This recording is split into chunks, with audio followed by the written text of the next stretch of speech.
Vamos, aquí todo me da su nombre completo, por favor, y después se dedica.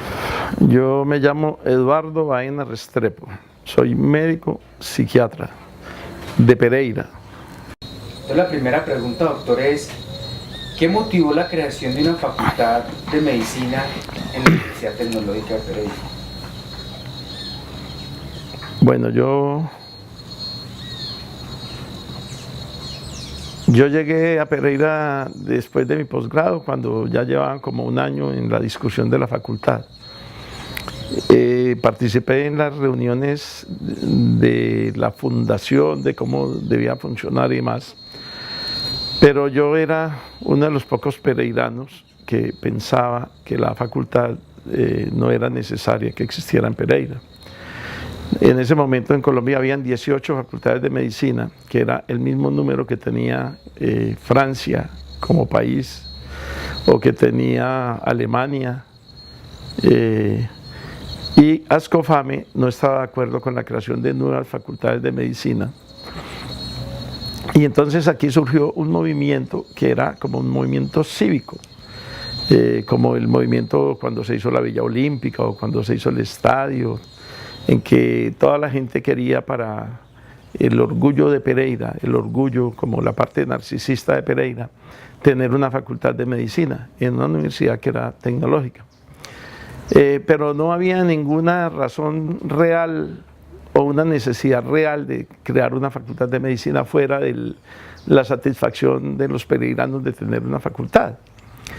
En esa época yo me opuse a la creación de la facultad en las reuniones previas, y yo argumentaba que era mucho más fácil hacer una alianza con la Universidad de Caldas, que ya era una universidad formada, que tenía muy buena calificación, tal, y hacerles unos aportes económicos y que nos dieran a los pereiranos o a Risaralda unos cupos para el departamento, porque inicialmente la facultad lo que aspiraba era tener capacitación regional, o sea, buscar médicos del departamento, darle formación médica a la gente del departamento.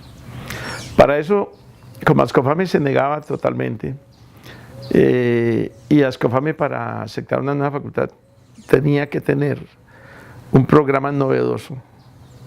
Aquí se inventó una cosa que fue que iba a ser una facultad de medicina comunitaria. Eso fue un engendro que se inventaron,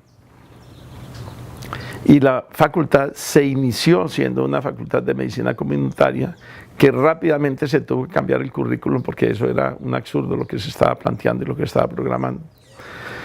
Y esa fue la razón por la cual Ascofame aprobó la facultad de medicina, que creo que fue la número 19 o la número 20 que se aprobaron en Colombia. Y la aprobó por ese carácter comunitario. Entonces, yo pienso que el origen fundamental era el orgullo pereirano y la sensación que tenían algunas personas que la gente de Risaralda no tenía posibilidad de estudiar medicina. Profe, y si se pensaba en ese perfil comunitario, entonces, ¿cuáles fueron o cuál fue los criterios para ingresar a esa primera cohorte? Los criterios, si uno los mira ahora, son un poquito folclóricos o regionalistas, ¿sí? Los criterios eran, primero, la forma de selección era por IFES, pero todos los municipios del departamento tenían derecho a tener un estudiante en medicina. O sea, La Celia, Santuario, Belén de Umbría, Mistrató, todos tenían derecho a un estudiante de medicina, independientemente del IFES, que fuera el IFES más alto de su municipio, ¿sí? O sea, el IFES más alto del municipio que se presentara era recibido. Segundo, había un cupo para los indígenas. Y tercero, había, creo que 2 cupos para los profesores de la universidad, para los hijos de los profesores. Y entonces esas primeras personas entraban solamente con IFES, que a veces era muy bajo, y con los primeros ingresos con personas de perfil hubo una mortalidad académica altísima. O sea, porque no tenían la capacidad de... Ese concepto rápidamente desapareció y se mantuvo en el IFES. Y ya desapareció el carácter regional de admisión con el cual se había creado la facultad. Ya. Y en ese orden de ideas, profesor, los primeros escenarios para las prácticas y los primeros escenarios donde se impartían las clases. Bueno, yo participé en el diseño de la facultad, cuando ya la facultad fue organizada, porque yo pensaba que si se iba a hacer, que ya era un hecho, había que apoyarla y tratar de hacer lo mejor posible. Y yo participé en el diseño de todo el programa de psiquiatría, lo que fue psicología evolutiva, psiquiatría clínica, bueno, todo ese programa lo diseñé yo, y me ayudó un doctor que se llamaba el doctor Maecha, que era un psicólogo de la universidad, no me acuerdo el nombre, y lo hicimos previamente. En esa época, los primeros sitios donde nosotros trabajamos, cuando se estaba empezando la facultad, eran en el antiguo Liceo de Pereira, que es lo que se llamaba el Bloque L, que ese era un colegio y la universidad quedó dueña de eso, y empezaron allá las actividades iniciales para la facultad. Pero eso eran las partes de básicas. En clínica, cuando empezaron con nosotros en clínica, empezamos en la unidad mental, que la habíamos recuperado porque se la habían quitado como unidad mental y la habían vuelto una unidad de otras especialidades, y logramos que se devolviera la unidad mental. Allá hicimos en las primeras prácticas con pacientes de la unidad mental. En determinado momento las aulas no alcanzaban y se alquiló una casa en la 17 con cuarta, y se alquiló una casa que no me acuerdo si era en la cuarta, quinta o sexta, que era como entre 22 y 23, donde se acomodaron unos salones. Y en esos salones se daban las clases. Lógicamente eran sitios totalmente antitécnicos, pero allá fue donde se dieron. Pero en psiquiatría la práctica siempre se realizó, ya fuera en la unidad mental y posteriormente, más adelante, en el hospital mental. Profesor, permítame preguntarle a raíz de lo que San Jorge, donde ahorita hay un parqueadero. Esa unidad mental se llamaba... Se me olvidó el nombre del personaje, pero era Jaramillo Arrula, que fue una persona muy colaboradora y que le ayudó mucho al municipio. En un momento hubo un doctor que llamaba Guillermo Federico Klinker, que fue secretario de salud a nivel nacional, y él tenía interés de venir a trabajar en Pereira.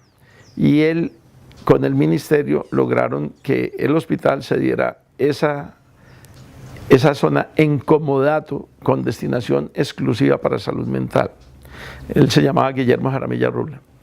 Y entonces se hizo la unidad mental, pero como existía un hospital mental, al hospital no le interesaba tener la comunidad mental y lo empezó a utilizar con otros destinos.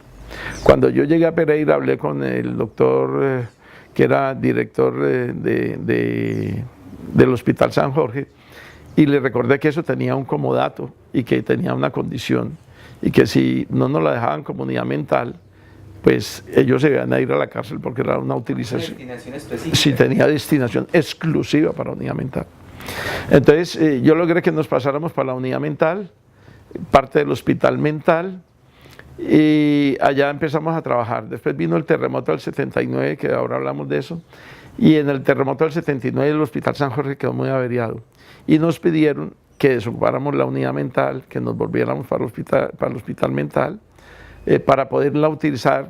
Ahí se organizó ginecobstetricia y otros servicios en esa situación de emergencia. Allá estuvieron 2 años o 3 años, y a los 3 años, cuando ya el hospital lo pudieron reconstruir, se volvió a abrir como unidad mental. Pero como para el hospital era una condición que era de destinación exclusiva y no querían tener una unidad mental, en determinado momento tomaron la decisión de tumbarla para poder utilizar para otros fines. Ellos decían que estaba muy mal construida y que tenía problemas de estructura. Yo realmente no lo sé. Bueno, profesor, los sucesos más importantes de la facultad. Bueno, yo creo que hubo un suceso que fue muy importante, que fue el terremoto del 79, el que le estoy diciendo ahora, que por el cual desocupamos la unidad mental. Ese terremoto destruyó mucha parte de Pereira, dejó fragmentados a muchos edificios de Pereira, y entre ellos quedó muy maltratado el hospital universitario. Entonces el gobierno italiano regaló un hospital con todos sus implementos, y la Universidad Tecnológica donó el terreno. Y ese hospital se construyó en La Julita. Por razones burocráticas y por razones de la lentitud que tienen todas nuestras decisiones políticas y demás, ese edificio se fue quedando, y se fue quedando hasta que quedó abandonado. Y finalmente se logró un acuerdo, que no sé con quién era que había que hacer acuerdo, de pronto con el gobierno italiano, que ese hospital lo dejaran para hacer la Facultad de Medicina. Y entonces se remodeló un poco y se volvió la Facultad de Medicina. ¿Dónde estamos hoy? Que es donde está la facultad en este momento. Entonces yo creo que ese fue un suceso muy importante, porque la facultad no tenía sede. Ella estaba en el bloque L, que era un bloque absolutamente rudimentario, que eran unos galpones. En química también. Sí, estaba regada por... O sea, no tenía una sede, al menos para básicas, y entonces se logró hacer esa sede. Y eso yo creo que ayudó muchísimo a la facultad a que tuviera una fisonomía, un aspecto general, una cosa, un sitio para amar, como para vincularse uno emocionalmente, y allá se creó la facultad. O sea que fue 11 años después del terremoto. No sé cuántos años. Eso fue en el 90 que nos pasamos todos de química para allá. Sí, yo me acuerdo cuando yo estuve decano, yo estaba en química. Claro. Sí, porque la construcción se paró y se abandonó, ¿sí? O sea, eso estuvo medio abandonado varios años, porque era también otro comodato que tenía una destinación exclusiva, y eso hubo que hacer muchos trámites a nivel de la universidad para lograr que se lo trasladaran allí. La otra parte es que Clínica nunca había tenido una sede y había sido muy difícil. Y hace, creo que unos 4 o 5 años, lograron con el hospital hacer un área que está destinada a la parte clínica, y que creo que eso le ha ayudado mucho a la facultad a tener cara y a tener aspecto. Cierto, profe. Profesor, usted como pereirano, como pionero de la formación médica en Pereira y como exdecano, ¿qué cree que se puede mejorar en la facultad de hoy día? Yo creo que, no va a ser un comentario pesimista, creo que todo. O sea, yo creo que todo se puede mejorar, todo. Yo creo que el nivel académico se puede mejorar. La facultad estaba muy bien a nivel académico en las evaluaciones a nivel nacional, y lentamente ha ido bajando progresivamente, porque hay unas universidades que le han hecho un gran aporte a la parte académica de esas universidades y se han vuelto líderes, como la Universidad de los Andes, que es una universidad que ya 12 o 14 años, no sé, 15 años, y en este momento la Universidad de los Andes es una universidad que es líder en formación médica. Son facultades que tienen muchos más recursos que nosotros. Lógicamente nosotros tenemos que pensar que somos una universidad pobre, de provincia, y que las modificaciones que se van a hacer tienen que ser a gota a gota. Pero yo pienso que hay que mejorar el nivel académico, hay que mejorar las áreas de práctica. Cuando nosotros estábamos en el hospital y nos tocaba trabajar fuera de la unidad mental, nosotros éramos tratados como como leprosos, por decir alguna cosa así, porque el hospital no veía con buenos ojos que la facultad estuviera allá, porque le aumentaba los costos, le aumentaba la estadía a los pacientes, le aumentaba todo, todos los espacios. Entonces el hospital no vivía contento con eso.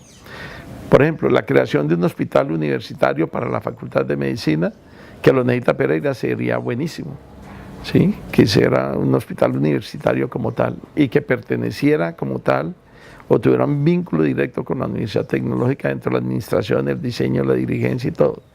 Porque nosotros ahora somos inquilinos del hospital y en cualquier momento ese inquilinato se acaba o nos ponen una cantidad de condiciones que muchas veces son muy costosas y muy onerosas para la facultad y para la academia. Bueno, profe.